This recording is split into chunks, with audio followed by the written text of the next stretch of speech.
there's a phrase that I used to sign off on my broadcast with, and it's pay attention not to what you want to overcome, but to what you want to become, right? Because the whole thing is about where do you place your attention. And if we are looking at wherever we place attention, it feeds energy and it gets larger, right? So if I put my attention on these people took this from me and blah, blah, blah, blah, blah, that would have been very large. On the other hand, I put my energy into, oh, it's my wallet, it's going to be coming back to me. And that got larger and it tipped the scales. I don't know how it works, but I first learned it with my son. My son had a cockatiel, and it used to ride on his shoulder. He was teaching it to fly to him. And one night I was coming in from work, and he came in tears, telling me, and it was dusk.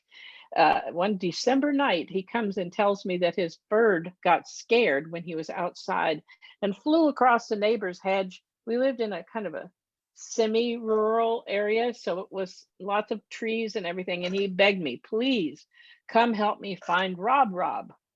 So I went with him, and he's whistling and he's sobbing and he's saying, I lost my bird, I lost my bird, I lost my bird.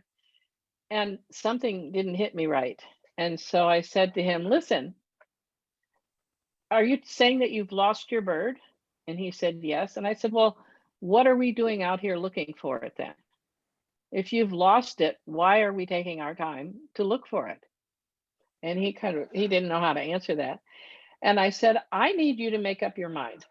Either you've lost your bird and we'll go inside, or it's your bird and it's coming back to you, and you can say that and I'll help you keep looking. So even though he's still sobbing, it's my bird and it's coming back. Well, I had an office in behind my house, and I started work early, like 5:36 the next morning. And we also had this man, it was very funny, this man who was a psychic from Australia who had come to stay, he was staying in our home for a while. And he had asked to borrow my car that day. So about 11 o'clock in the morning, I came into the house, and my son's door was closed, but I heard the sound of a cockatiel.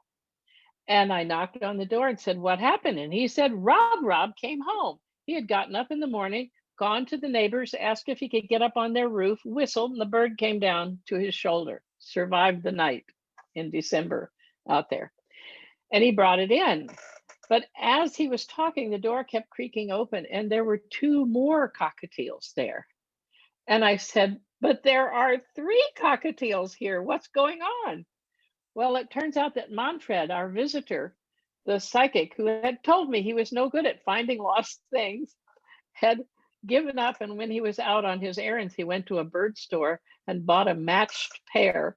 So my son actually had three cockatiels, and they had babies, and he ended up with a whole ton of cockatiels in addition to the one that he had. But that's what taught me about it's mine and it's coming back to me.